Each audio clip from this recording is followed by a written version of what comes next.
అనగనగా ఒక అడవిలో సింహముండేది. అది ఆ అడవికి రాజు. మిగతా జంతువులన్నీ దానిని చూసి భయపడేవి. ఒకరోజు మధ్యాహ్నం సింహం ఆహారం తిని చెట్టు నీడలో గాఢంగా నిద్రపోతూ ఉంది. అదే సమయంలో ఒక చిట్టి ఎలుక అక్కడికొచ్చింది.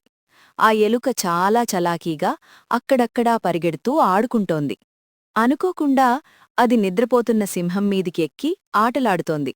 సింహం ఒక్కసారిగా మేల్కొని తన పంజాతో ఎలుకను పట్టుకొని గర్జించి, ఎవరు నువ్వు?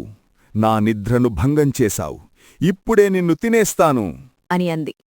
చిట్టి ఎలుక భయంతో వణుకుతూ, క్షమించండి సింహరాజా, తెలియక చేశాను. నేను చాలా చిన్నదాన్ని. దయచేసి నన్ను వదిలేయండి. ఏదో ఒకరోజు మీకు సహాయం చేస్తాను. అని ఎలుక ప్రార్థించింది. సింహం ఆ మాట విని పెద్దగా నవ్వి, నువ్వు నాకు సహాయం చేస్తావా?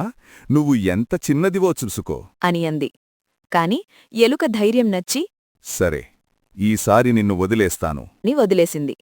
ఎలుక చాలా ఆనందంగా ధన్యవాదాలు సింహరాజా. అని చెప్పి అక్కడినుంచి వెళ్ళిపోయింది. ఒకరోజు సింహం అడవిలో తిరుగుతుండగా వేటగాళ్లు వేసిన పెద్ద వలలో చిక్కుకుపోయింది. సింహం బయటపడేందుకు చాలా ప్రయత్నించింది, కాని బయటపడలేకపోయింది. రార్ అని సింహం గట్టిగా గర్జించింది. ఆ గర్జన శబ్దం అడవంతా వినిపించింది. అది విన్న చిట్టి ఎలుక అక్కడికొచ్చి, భయపడకండి సింహరాజా, నేను వచ్చాను అని చెప్పి తన చిన్న పళ్లతో వలతాడులను కొరికి సింహాన్ని వల నుండి విడిపించింది. సింహం ఎలుకను చూసి, నేను నిన్ను చిన్నదానివి అని నవ్వుకున్నాను, కాని నువ్వే నన్ను కాపాడావు. ధన్యవాదాలు. అని అంది. అప్పటినుండి సింహం మరియు ఎలుక మంచి స్నేహితులయ్యారు. చూశారా చిన్నారులు, చిట్టి ఎలుక సింహాన్ని ఎలా కాపాడిందో?